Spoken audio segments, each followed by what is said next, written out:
Hey guys, welcome back to another Viper Strategies video. Today I'm going to do something I haven't done in a while.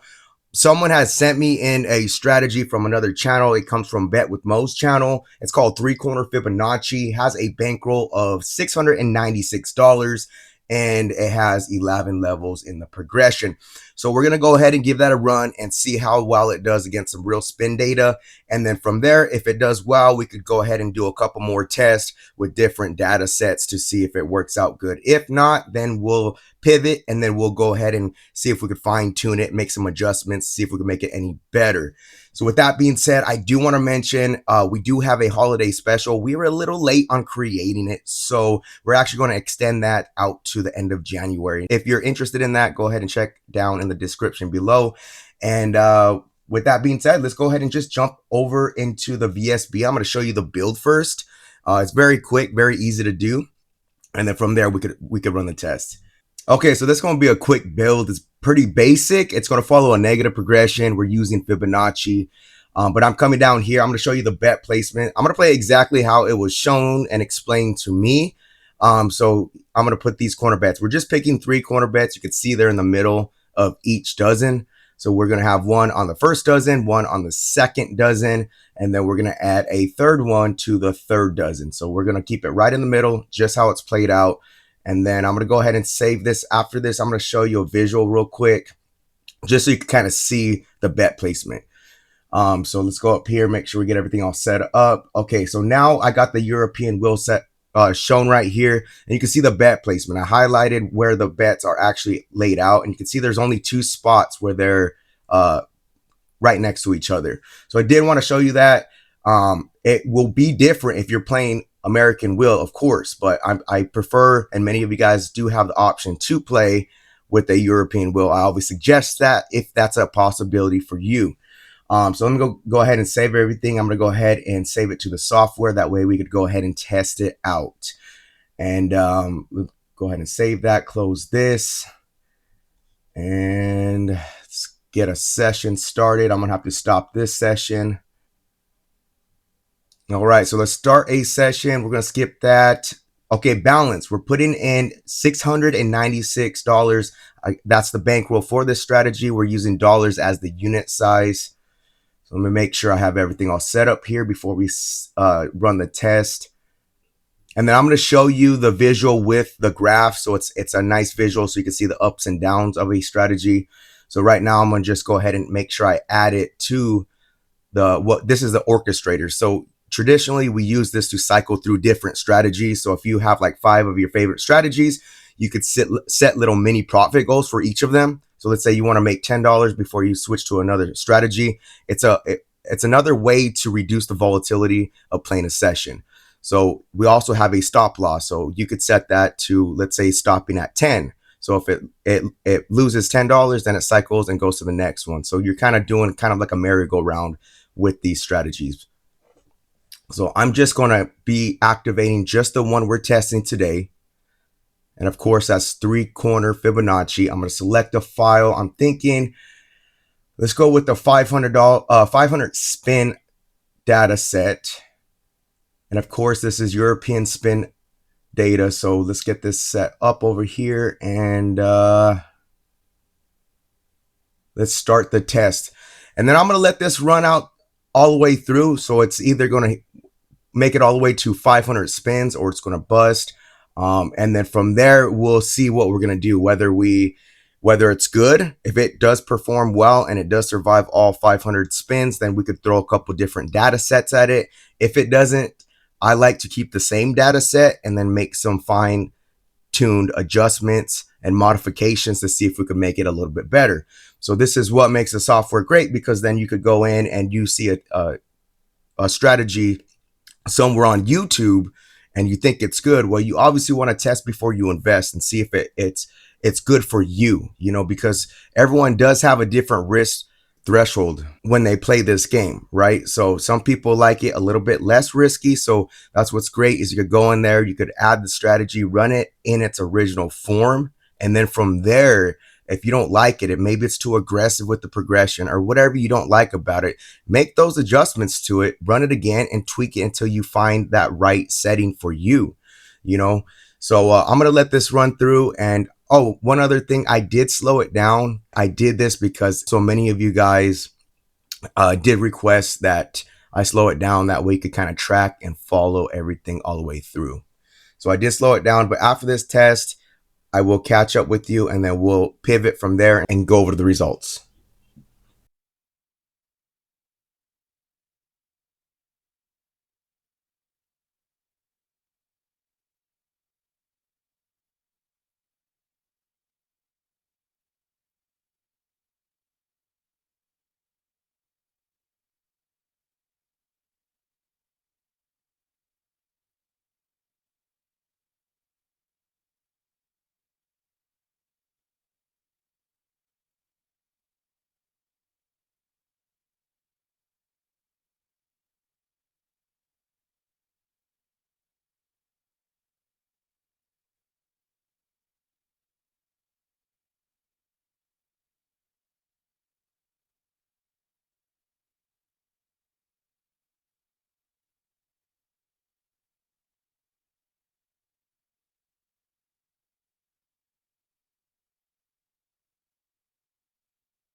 All right, so that's going to wrap up this first test.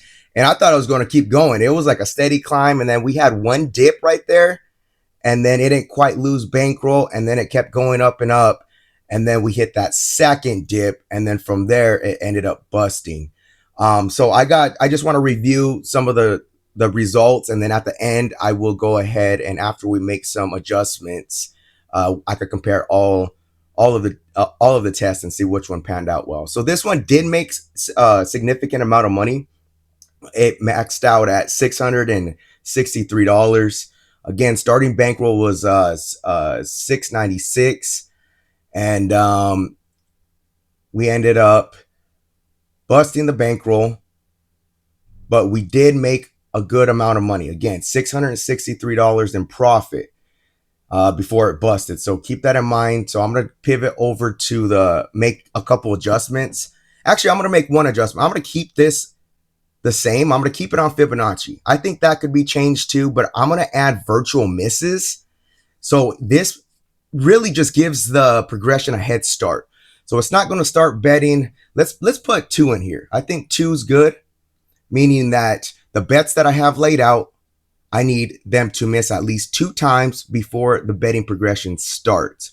So I'm just going to make this one adjustment. Let me go ahead and save everything again. And then we're going to set up for another test. Again, when I'm making these modifications and tweaks, I don't want to get too crazy with it because if you start moving too many parameters around and changing too many things, sometimes you don't know what's working for you and what's not working for you.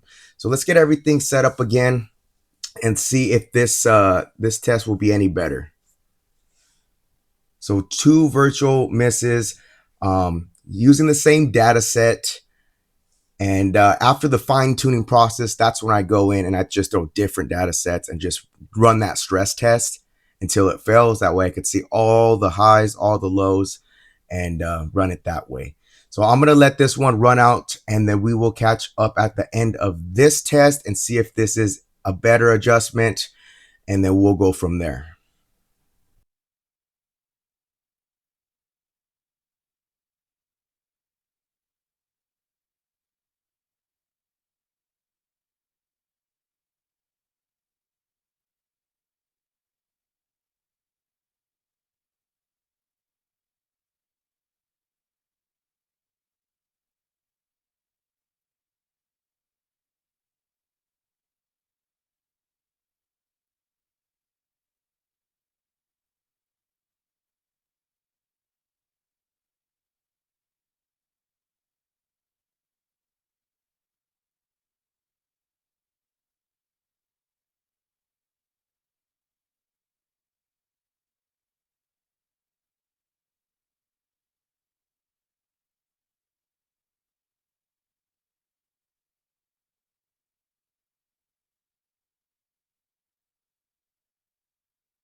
All right, so this one's just about done. It looks like it's going to finish the full 500 spins.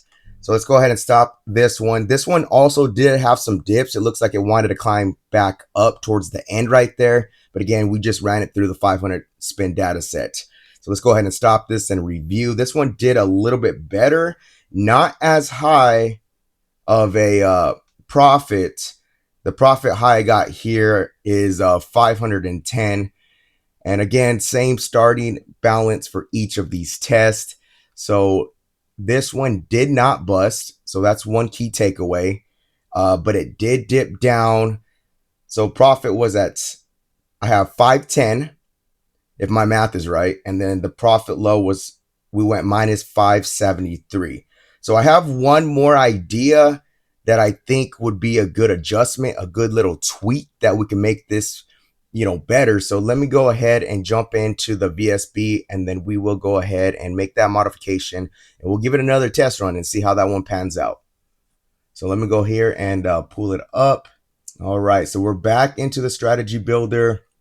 Now there's one thing I want to do. I'm going to do one more test. I just don't want to make these videos too long.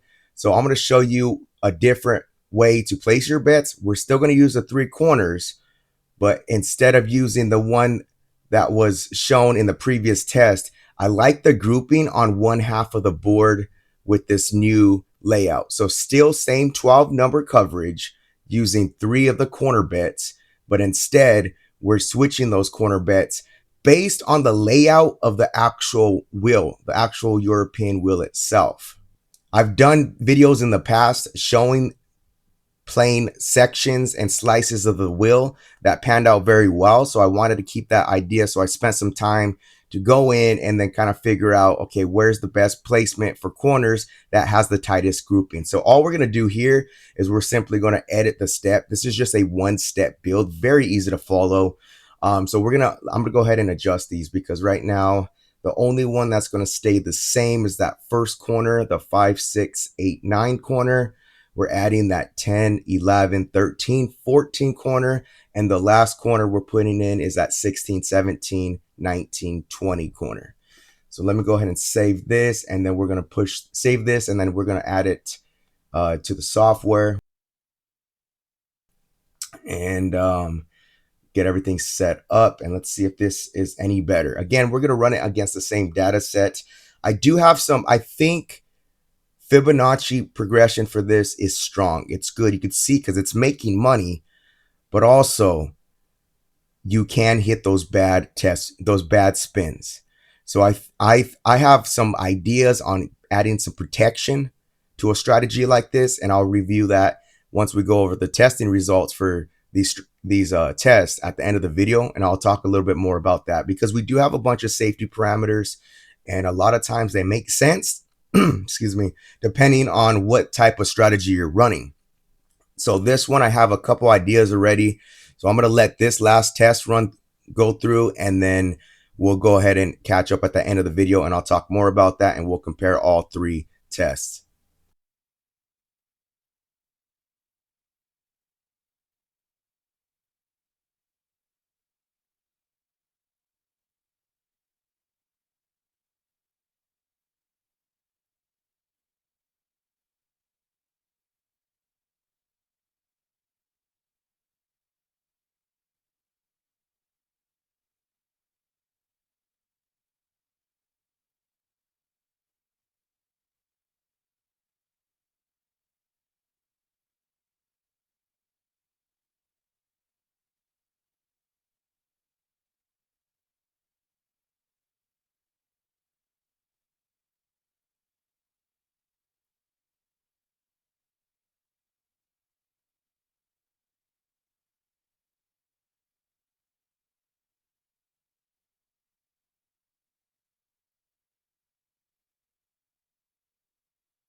that's going to be the last test for this video. Now, I do want to go over some things. I'm going to go over the test results right now.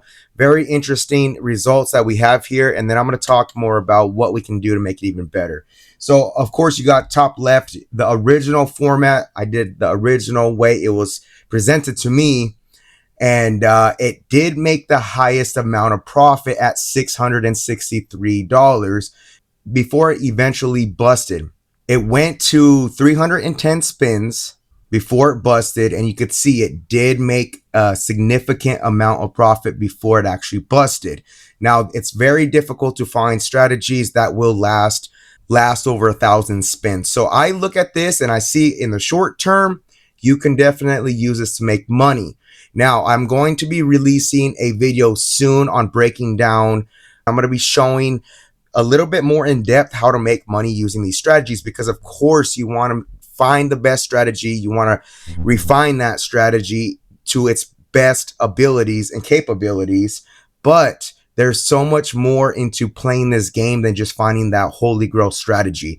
That being said, let's finish up the stats and looking at the profit per spin. Now, I calculated the rest for the original. I calculated it before the bust. So before that bust, it did make a profit ROI of 95%. Before the bust, that profit per spin was $2.92 per spin. The risk reward ratio was sky high because at that point, I believe we only went down minus $21. So that risk reward ratio was the highest. For every dollar you risked, you made a profit of $31.57. And then I gave it a recovery grade because look, Fibonacci is perfectly paired with dozen play with any 12 numbers that you play.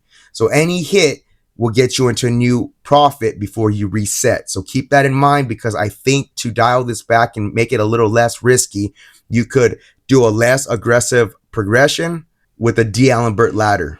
Okay, so now looking at modification number 1. So after that original, the only thing that I changed for the second test was that virtual miss. Now think about this virtual miss, meaning wherever you have your bet placements down, you're going to wait for a certain amount of spins, consecutive spins, that it misses your targeted bets. So ideally, if you wanted to make this even safer, you would sit out maybe 4, maybe 5, or maybe more, whatever you want to set it at. So I just did 2. And then, so if you think about it like that, we had 11 levels in the progression using that Fibonacci sequence, right? So then this is adding another 2 as kind of like a head start. Think about it as a head start. So essentially, you would need to miss a total of 13 straight on your bets to bust your bankroll. So I think that's a good modification to add. And you can see the profit high was still relevant. That profit high was $510, but also keep in mind, looking at that profit low, it did still dip down pretty low. It dipped down at minus $573, but it did survive all 500 spins. The profit percentage of the bankroll came out to 73% ROI right there. And we got profit per spin, not great, but $1.02. And then the risk reward ratio, also not very great. For every dollar that you risked, you made a profit of 89 cents. Recovery was still good. Again, what's going to hurt this is those consecutive misses, right? That's what's going to drop that bankroll, because although many of you guys that follow my channel for a long time, I've always been a Fibonacci fan. I like the progression, but as of late, the way that I play is a lot more conservative. So I rarely use Fibonacci sequences on small bet sizes. I've done Fibonacci sequences with D'Alembert using 50-50 even bets. I found to work out very well. But that's another video for another day. So let's go over mod number 2.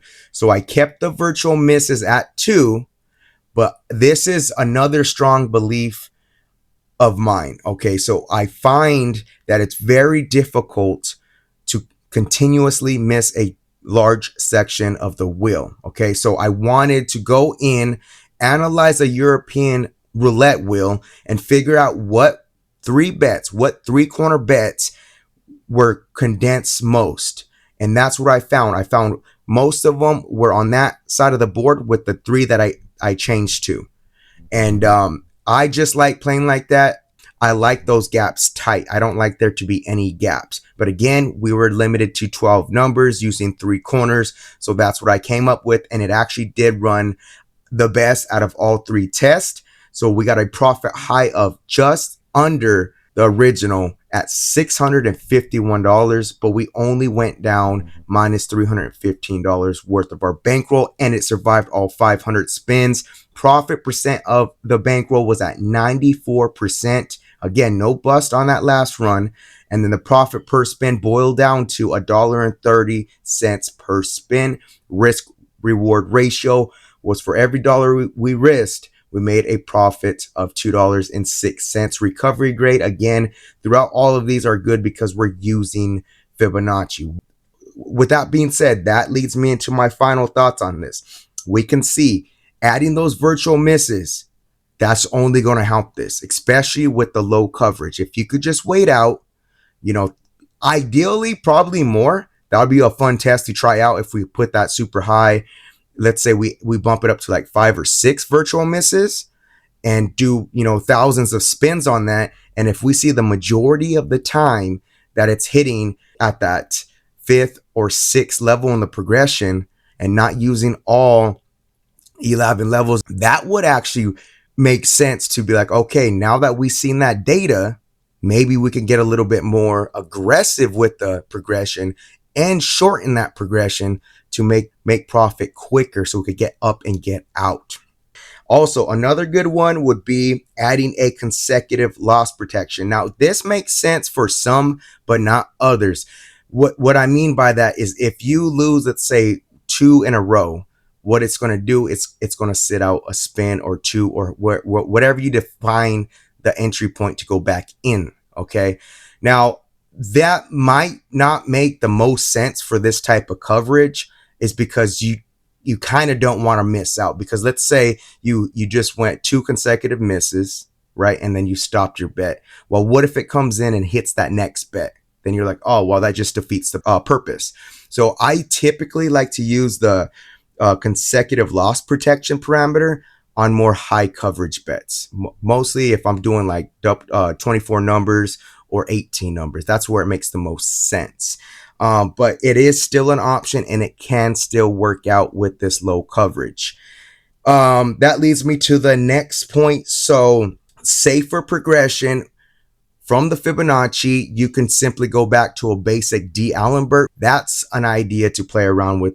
I would probably think that would pan out better and safer and use less risk to your bankroll trying that. So let me know what you guys think down in the comments if you think I should do that next. Also, shifting your bets. Now, I essentially played it in the original form, of course, and then I shifted the bets to match how I like to play when I play sections, right? But I think based off like some of the tests that I've done in the past where I randomize my corners, sometimes that works out very, very well because you're keeping your bet spread sporadic, right? You're not allowing the casino to target you. So I think since we have 3 corners, to keep a corner within each of the dozens to keep that spread pretty even, and then just have them shifting around within those dozen zones. I think that would actually play out pretty well too. So shifting bets is another good one. And then of course the virtual loss thing, you know, that's, I think what's going to help these lower coverage strategies the most. I have a strategy that's built in the software, and I actually have a few of them that I like to play, and they are low coverage. I got one that's called triple play, and I got street slayer. So those are very low numbers to start. The way that they work is they are waiting for a specific miscount for them to enter a bet. So through analyzing spin data, through a bunch of back testing that I've done, what happens is you're going to find this little happy medium, the average amount a street on average will go without hitting. Now there are unicorns. There are sometimes streets will go up to, like, let's say I've seen them go as high as 90 or more without showing up. Now that is a possibility. So when I set those up, I'm going off the averages, and then based off that average, I'm not going to make that progression super long to get stuck in one of those traps where I'm just chasing and chasing and I'm chasing a unicorn, because there's no progression out there that's going to last. You know, let's say that street don't come up in 93 spins. You're going to bust tenfold over by that point. So there is a little combination. And like I mentioned earlier, I'm going to be showing a little bit more in depth on some of the bankroll management stuff that I've been doing and I've been implementing myself. And it's going to show you and highlight how to consistently make money, not just off of this strategy, guys. Like you guys have your own strategies that you guys like to play. I'm going to give you a base template and show you a little step by step how I do this, because the one I'm going to use isn't my favorite strategy. All right. I'm going to use a couple that are like okay strategies just to highlight the point of how to stack wins more times than you do losses. But that takes a little bit of homework, guys. It takes some time and effort and energy to figure out the volatility of whatever strategy that you're playing, but also figuring out those averages. From there, that's when you figure out the right bankroll for that strategy and the right stop loss for that strategy. So when you break it down and you start playing it, you need to stay very disciplined to stop at your profit goal, but also stop at your stop loss point. That's the biggest struggle that I've taken a long time to learn. All right. But it is very difficult because human nature, I've brought it up before. We do not like to lose.